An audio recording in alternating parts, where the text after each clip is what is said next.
Hello students, this is Monica Agrawal, lecturer in commerce from Double G Triple S हिसाब।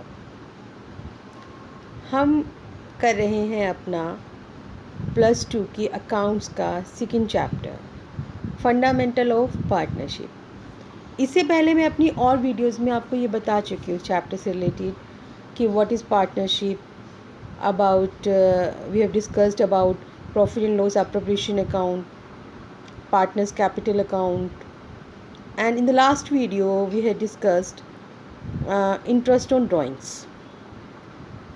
आज हम करेंगे हमारा adjustment in the closed accounts कि अगर हम अपने खाते बंद कर देते हैं जब एक पार्टनरशिप फर्म अपना, आपको ये पता ही है, अब आप +2 के स्टूडेंट्स हैं तो आप ये जानते हैं अच्छे से कि हर एक अकाउंटिंग पीरियड होता है जो 12 मंथ्स का पीरियड होता है and it's starting from 1st April and it's complete on 31st March of the next year। ठीक है, तो उससे रिलेटेड जब आपने उसमें अपने अकाउंट बना दिए, लेकिन अकाउंट वगैरह बनाने के बाद आपको जब ये पता चला कि कुछ अमाउंट आपकी लिखने से रह गई है या कुछ ऐसी फिगर्स थी जो पार्टनरशिप के हिसाब से उसमें कुछ एरर्स हो गई हैं, कुछ खर्चे आपने कम डाल दिए या कुछ खर्चे आपने ज़्यादा डाल दिए हैं, कुछ रह गए हैं डालने से, तो अब क्या किया जाए? क्या पूरे साल के हम अकाउंट्स दोबारा मेंटेन करेंगे? नहीं, ऐसा नहीं होता। उसके लिए हम क्या करते हैं कि हम अलग से कुछ एडजस्टमेंट एंट्रीज कर लेते हैं उससे रिलेटेड। हम अकाउंट्स को दोबारा नहीं खोलते, हम क्या करते हैं, एडजस्टमेंट एंट्रीज कर लेते हैं कैपिटल अकाउंट्स में, और फिर वो जो एडजस्टमेंट एंट्रीज होती हैं वो उनको हम एक नेक्स्ट ईयर के स्टार्टिंग में हम उनको कर देते हैं ताकि जो भी हमारा प्रॉफिट और लॉस है वो हमारा सही आ जाए। ज़्यादातर जो हमारी एडजस्टमेंट होती हैं वो किससे रिलेटेड होती हैं, जैसे कि जो इंटरेस्ट ऑन कैपिटल है, इंटरेस्ट ऑन ड्राइंग्स है, कई बार जो प्रॉफिट शेयरिंग रेशो में कोई चेंज हो गया उसके कारण आपका कुछ कमी रह जाती है, या फिर कई बार आपका होता है कि पार्टनर्स को आपने सैलरी नहीं दी, आप कमीशन लगाना भूल गए, तो कुछ इस तरीके की चीज़ें हो जाती हैं। चलिए, तो उसके लिए क्या है, कोई ख़ास काम नहीं है, जो जितना है वो पार्टनर्स में ही बंटना है। हम उसको एक एग्जांपल की हेल्प से करते हैं, आपको अच्छे से क्लियर हो जाएगा। चलिए मैं आपको करवा रही एग्जांपल 30।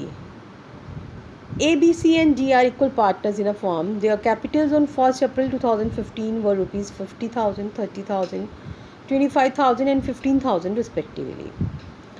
आपको 4 पार्टनर्स बताए गए हैं, आपको बोल रहे हैं कि 1st अप्रैल 2015 को उनकी जो है कैपिटल दे दी गई है। After closing the accounts for the year ended 31st मार्च 2016, जैसा मैंने आपको बताया था कि कहाँ से साल शुरू हो रहा है आपका, 1 अप्रैल 2015 से, और कहाँ ख़त्म होगा, 2015 से शुरू हो रहा है तो ख़त्म कहाँ होगा, 31 मार्च 2016 को। ठीक है, तो वहाँ पे आपका ख़त्म हो रहा है और उनको अकाउंट बंद करने के बाद पता चलता है, क्या पता चलता है, it was discovered that according to the partnership deed, interest at the rate of 10% per annum on partners capital was not provided before distribution of profits। वो कहता है कि ये पता चला कि आपने प्रॉफिट्स तो बांट दिए लेकिन आपने इंटरेस्ट ऑन कैपिटल दिया ही नहीं, जो कि पार्टनरशिप डीड के अकॉर्डिंग आपको 10% उनको देना चाहिए था। गलत है ना, क्योंकि पार्टनरशिप डीड में जो लिखा जाएगा वो आपको देना पड़ेगा, तो पार्टनरशिप डीड के अकॉर्डिंग उन्होंने उनको नहीं दिया और उसके बिना ही उन्होंने प्रॉफिट बांट दिया। चलिए, it was agreed among the partners to make the adjusting entries at the beginning of the next year rather than to alter the balance sheet. वो कहते हैं कि सभी पार्टनर्स इस चीज़ के लिए अग्री हो गए हैं कि आप नेक्स्ट जो बैलेंस शीट है उसमें ऑल्ट्रेशन मत कीजिए, आप एक एडजस्टमेंट एंट्री कर दीजिए नेक्स्ट ईयर के साल के स्टार्टिंग में। ठीक है, pass the necessary journal entries assuming that the capitals are not fixed. आपको ये अज्यूम करना है कैपिटल फिक्स नहीं है। ऐसा क्यों है? देखिए, फिक्स होती है तो आपको वहाँ पे 2 खाते बनाने पड़ते हैं, ध्यान होगा आपको। उसमें कौन कौन से बनते हैं, एक हमारा बनता है उसमें कैपिटल अकाउंट, है ना, और जितनी एडजस्टमेंट होती है वो सारी कहाँ होती है, करंट अकाउंट में होती है। लेकिन अगर आपका फ्लक्चुएटिंग है तो वहाँ पे आपकी सिर्फ कैपिटल अकाउंट में ही हो जाएंगे, तो इसलिए ध्यान देना ज़रूरी है। दूसरी चीज़ अब हमारी क्या आ जाती है, जब ऐसी कोई काम रह जाता है, अब जैसे इंटरेस्ट ऑन कैपिटल है, क्या किया है, ये फर्म के लिए आपको ये देखना होगा कि ये नुकसान है या प्रॉफिट है। फर्म ने पार्टनर्स को इंटरेस्ट देना है, तो एक किस्म से अगर हम फर्म के लिए माने तो क्या हो गया, ये हमारा लॉस है ना। फर्म के लिए क्या है, लॉस है। लेकिन जो अगर ये हमारा है फर्म के लिए लॉस है। लेकिन अगर हम बात करते हैं पार्टनर्स की, तो पार्टनर्स के लिए हमारा क्या है, प्रॉफिट है, क्योंकि उन्हें तो इनकम हो रही है ना। तो इसी चीज़ को ध्यान में रखते हुए अब आप अगला काम करोगे। कैसे, अब देखिए, इनको कैपिटल देनी थी हमने, कितनी कितनी है, 50, 30, 25 और 15। तो आपने निकालना कैसे है, 50,000 गुना में 10/100 कितना आ गया, 5,000। ऐसे ही 30,000 पर निकालोगे तो 3,000, 25,000 पर निकालोगे तो 2,500 और 15,000 पर निकालोगे तो कितना आ गया, 1,500। ठीक है। अब आप उसके लिए फिर अब आप क्या करोगे, जब आपका इतना आ जाएगा तो आप ये देखिए कि टोटल आपके पास कितना हो गया, ये 12,000। ठीक है, 12,000 हो गया, ये इतना इंटरेस्ट आपको पे करना है। तो अब जो अगर आप इसको फर्म के लिए लॉस है, जब ये फर्म के लिए लॉस है तो पार्टनर्स कैपिटल अकाउंट में ये डेबिट होगा या फिर क्रेडिट होगा। पार्टनर्स कैपिटल अकाउंट में ये डेबिट होगा। लॉस जो है वो डेबिट होता है और जो प्रॉफिट है वो क्या होता है, हमारा क्रेडिट होता है। ठीक है। अब देखिए कि अब आप देखो कि इंटरेस्ट ऑन कैपिटल इनको मिलना है। अब इसके लिए आपको एक टेबल बनानी पड़ती है। टेबल आपने बनाई, देखिए टेबल में क्या करा, जितने भी पार्टनर्स हैं हमारे ABCD है ना, एक टोटल का कॉलम बना लीजिए। आपको देना इतना इतना ही है, तो इंटरेस्ट ऑन कैपिटल उनके खातों में क्या होगा, क्रेडिट हो जाएगा ना। तो आपको यहाँ लिखना भी ज़रूरी है कि इंटरेस्ट ऑन कैपिटल आपका क्या हो गया, यहाँ पे क्रेडिट। ये क्रेडिट और डेबिट का ही इसमें बहुत इंपॉर्टेंट है। तो ये आपको ध्यान देनी है कि कौन सी चीज़ डेबिट होनी है, कौन सी चीज़ हमारी क्रेडिट होनी है। जब किसी पार्टनर के पास कुछ पैसा आएगा तो वो क्या होगा, क्रेडिट। अगर उससे कुछ लिया जा रहा है तो वो क्या हो जाएगा, लॉस। उसे आप उसके खाते में क्या कर दोगे, डेबिट कर दोगे। तो ये ध्यान देना आपको। ठीक है, तो यहाँ पर आपका इंटरेस्ट कितना कितना है, 5, 3, 2,500 और 1,500, टोटल कितना हो गया, 12,000। अब ये 12,000 का जो लॉस हुआ, ये पार्टनर्स किस उसमें बांटेंगे। देखिए आपको उसने ऊपर दिया है कि ABCD जो है वो इक्वल पार्टनर हैं, बराबर के हैं। तो बराबर के हैं तो 12,000 का है और 12,000 में 4 पार्टनर्स हैं ना, तो 1/4, हर एक के हिस्से कितना आ गया, 3,000। तो आप क्या करोगे, 3,000 रुपये इनके खातों में डेबिट कर दोगे। क्लियर हो गया आपको यहाँ पे। अब देखिए 5,000 आपने क्रेडिट किया, 3,000 डेबिट किया, तो क्या बचा आपके पास, 2,000 क्रेडिट बच गया। यहाँ पे 3 और 3 आपका ख़त्म हो गया, काम ही ख़त्म, बराबरी हो गया। यहाँ 2,500 रुपये क्रेडिट था, ये 3,000 डेबिट है, तो 500 रुपये आपका क्या हो गया, डेबिट हो गया। यहाँ 1,500 रुपये क्रेडिट है, 3,000 डेबिट है, तो 1,500 रुपये आपका क्या हो गया, डेबिट हो गया। ठीक है। अब चलिए, अब आपको इसकी जर्नल एंट्री करनी है। उसने बोला ना कि आप जर्नल एंट्री कीजिए। जर्नल एंट्री भी आपकी इसी टेबल से निकल आती है। कैसे निकल रही है आपकी जर्नल एंट्री इस टेबल से, देखिए यहाँ पर। अब जो चीज़ डेबिट है, कौन सा डेबिट है यहाँ पे, एक ये डेबिट है और एक ये डेबिट है। ये किसका अकाउंट है, C का। क्योंकि अकाउंट फिक्स नहीं है तो आप क्या एंट्री करोगे, आप एंट्री करेंगे सीज कैपिटल अकाउंट डेबिट, कितने से, 500 रुपये से, ये जो 500 रुपये आए हैं। और फिर आप कौन सा करोगे, डीज कैपिटल अकाउंट डेबिट, कितने से, 1,500 से। ठीक है, ये 1,500 हो गया। और क्रेडिट किसका है, 2A's। आपने अब इन फिगर्स को लेकर ही चलना है। ठीक है, अब आपका कितना हो गया, 2A's कैपिटल अकाउंट कितना हो गया, 2,000 रुपये। अब देखो क्वेश्चन आपको यहीं से पता चल जाएगा कि आपका क्वेश्चन सही है या गलत है। डबल एंट्री सिस्टम में क्या होता है कि debit and credit are always equal, दोनों हमेशा बराबर होते हैं। तो यहाँ पे देखिए क्रेडिट में कितना है 2000, और यहाँ भी मिलाकर हमारा कितना हो रहा है 500 प्लस 1500 कितना हो रहा है 2000, बराबर हो गया। आपको खुद भी नहीं देखना पड़ा, आपकी टेबल ने खुद ही बता दिया कि क्या चीज़ डेबिट है और क्या चीज़ क्रेडिट है। बस फ़र्क इतना था कि अगर कैपिटल अकाउंट फ्लक्चुएटिंग थे तो आपने इनके कैपिटल अकाउंट में डाला, अगर ये फिक्स होते तो आप इनके कहाँ डालते, सीज कैपिटल ना लिखकर आप क्या करते, सीज करंट अकाउंट कर देते। क्लियर हो गया। तो ये था कि अगर आपको कोई लॉस हुआ तो आपने उस लॉस को बांटा, जितना उनको देना था वो दे दिया, उनके क्रेडिट हो गया, जो बैलेंस आया उससे आपकी जो है वो एडजस्टमेंट एंट्री हो जाती है। तो ये तो था कि अगर फर्म को कोई लॉस हो रहा है। अब कोई हम एक ऐसा सम करते हैं कि जिसमें क्या होगा कि वो देखता है कि भी लगाना ही भूल गया या फिर उसको इनकम हो रही है ना। हम कुछ ऐसा भी तो देख सकते हैं। चलिए यहाँ पे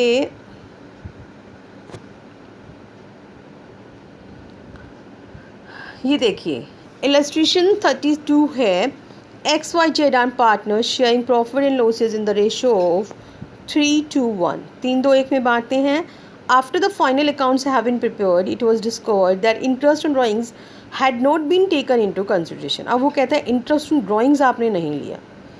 the interest on drawings of partners amounted to X 2550, Y 1850 and Z 1000। Give the necessary adjusting journal entry. अब देखिए इंटरेस्ट ऑन ड्राइंग्स एक फर्म के लिए क्या है, इंटरेस्ट जितना हमने लेना है फर्म के लिए वो क्या होता है, प्रॉफिट, है ना। फर्म के लिए प्रॉफिट है लेकिन पार्टनर्स के लिए क्या है, लॉस, क्योंकि उनको देना है। तो पार्टनर्स के कैपिटल में क्या हो जाएगा, लॉस, डेबिट, और ये क्या हो जाएगा यहाँ पे, क्रेडिट। ठीक है, यही चीज़ होएगी ना हमारे पास। अब चलिए अब यहाँ पे अब हम क्या करेंगे कि देखिए पहले बात ड्राइंग्स कितनी थी हमारे पास, आप इस चीज़ को लेंगे 2550, 1850 और 1000, टोटल मिला के हमारा हो जाता है 5400। मींस जो एक फर्म को जो प्रॉफिट होना है वो अब हमारे पास जो हमारे पास आएगा पैसा वो कितना कितना हो गया, 2550, 1850, 1000, 5400 रुपये हमारे पास आ गए। इनका प्रॉफिट शेयरिंग रेशो कितना है, 3:2:1। तो अब आप यहाँ पे क्या करोगे, अब आप ये जो 5400 है इसको 3:2:1 में बांटना है। 3:2:1 है तो 3 इसको टोटल करके बांटना होता है। अक्सर बच्चों को ये कन्फ्यूज़न हो जाती है कि आपको कोई रेशो दे रखा है तो आपको उसको डिवीज़न नहीं करना आता, जो रेशो दे रखा है उसको टोटल कर लीजिए। 3:2:1 है तो 3 और 2 5 और 1 6। फिर जिसका निकालना है, ए का निकालना है तो 3/6, बी का निकालना है तो 2/6, सी का निकालना है तो 1/6। तो यहाँ पे जब आप ऐसे करोगे तो कितना आ जाएगा, ये नोतिया 2700। तो यहाँ पे आपके पास कितना प्रॉफिट आ गया, फर्म के पास प्रॉफिट आ गया 2700 रुपये, जो उनके पार्टनर्स के कैपिटल अकाउंट में क्रेडिट हो जाएगा। ये 1800 और ये आ गया 900 रुपये। अब जब आप इसको डिफरेंस को करोगे तो देखिए यहाँ पे जो है एक्स का जो है ये क्रेडिट निकल रहा है, ये क्रेडिट, ये डेबिट और ये डेबिट। अब आपको क्वेश्चन में ये नहीं कहा गया कि ये फिक्स्ड अकाउंट है या फ्लक्चुएटिंग है। अगर आपको कुछ नहीं कहा गया तो आपने क्या मानना है, उनको फ्लक्चुएटिंग मानना है।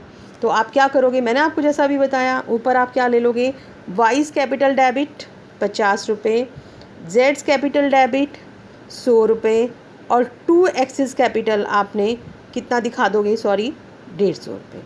समझ आ गया आपको। तो देखिए 150 और 100 और 50 इधर, तो आपका ये काउंट क्या है, कंप्लीट हो गया। मीन्स आपकी एंट्री भी बन गई, आपकी जो गलती थी वो भी आपकी सही हो गई। तो इस तरीके से आप इसको कर सकते हैं।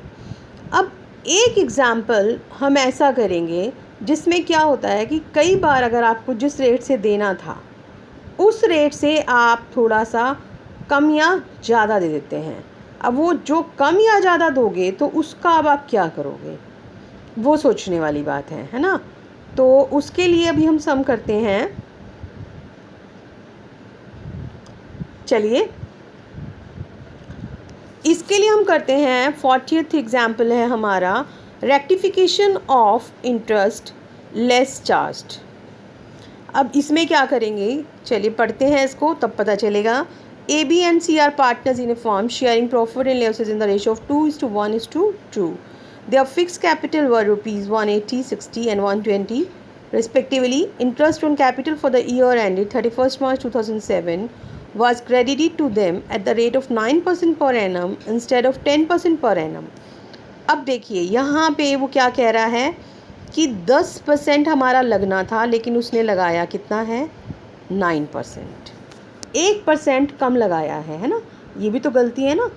The profit for the year before charging interest was ₹1,50,000 है। और आपको क्या करना है, pass adjustment entry after showing necessary adjustment. इसके दो तरीके हैं, या तो आप पहले 10 लगाइए, आप पहले 9 लगाइए, फिर उस पर 1 लगाइए, वो डिफरेंस आप कर सकते हो, या सीधा आप परसेंटेज का डिफरेंस निकाल लो। ये बहुत आसान है। आपको 9 लगाना था, आपको 10 लगाना था ना, 10 आपने लगाना था, लगाया कितना, 9, डिफरेंस कितना आया, 1% का, यही बात है। तो हम सीधा सा उसका 1% निकाल लेते हैं। 1,80,000 थी हमारे पास, 1,80,000 का 1/100 आप निकालोगे तो कितना बच जाएगा, 1,800 रुपये। सीधा सा आप निकालिए 1,800। ऐसे ही 60,000 का 1% निकालोगे 600, इसका निकालोगे कितना हो गया, 1,200। टोटल कितना हो गया, 3,600। अब इतना आपने उनको क्या देना है, ये उनके लिए तो फ़ायदा है ना, तो पार्टनर्स के अकाउंट में आप इसको क्या कर दोगे, आप क्रेडिट। लेकिन फर्म को तो लॉस हो रहा है ना, उनको पैसा देना पड़ रहा है, तो 3,600 को आप किस रेशो में बांटोगे, 2:1:2। अब वो कितना हो जाएगा आपका, ये देखिए यहाँ पे ये 3,600 रुपये है। इस 3,600 को 2:1:2 में बांटना है आपको, तो 2 में 2 2 4 और 1 5, 2/5 आप बांट दोगे तो ये कितना हो जाएगा आपका, 5 से 35, 5 दूनी 10, ठीक है। तो ये कितना आ गया आपका, 1,440। ऐसे ये 720, ये 1,440 मीन्स 3,600 हो गया। फिर आप इसको, ये ऊपर वाला आपका क्रेडिट था, नीचे वाला आपका क्या है, डेबिट है, तो अब आपका यहाँ पे क्या है, क्रेडिट ज़्यादा है, फिर डेबिट है, यहाँ डेबिट है, वही एंट्री आ जाएगी आपकी 20 कैपिटल। अब क्योंकि देखिए कैपिटल नहीं आएगा, क्यों नहीं आएगा, क्योंकि उसने क्या बोला, यहाँ पे आपकी कैपिटल क्या है, फिक्स है। मैं इसको दोबारा शो कर रही हूँ, यहाँ पे क्या है, आपकी कैपिटल फिक्स है, तो फिक्स में कैपिटल अकाउंट में नहीं एंट्री जाती, कहाँ जाती है, जितनी भी एंट्रीज होती हैं करंट में जाती हैं। तो 20 current account debit 120, C's current account debit 240 जो ऊपर दे रखा है, यहाँ से उठाना है आपको, और 2 एज करंट अकाउंट कितना है, 360। मीन्स अगर आपने ये कैलकुलेशन सही किए तो ऑटोमेटिकली आपकी एंट्री निकल आती है, आपका डेबिट और क्रेडिट का बैलेंस हो जाएगा। जर्नल का आपको फॉर्मेट देना है, जिस डेट को आप एंट्री कर रहे हैं वो डेट आपको देनी है। ये चीज़ आपको हमेशा ध्यान में रखनी है, इसको नहीं भूलोगे आप। अगर आप इन चीज़ों को भूल जाओगे तो उसमें क्या हो जाता है कि आपके मार्क्स भी कट हो जाते हैं, तो ये चीज़ें आपको ध्यान में रखनी पड़ेंगी। तो आज के लिए इतना ही, और अगर आपको मेरा चैनल अच्छा लग रहा है तो उसे लाइक और सब्सक्राइब करना मत भूलिए। Thank you so much.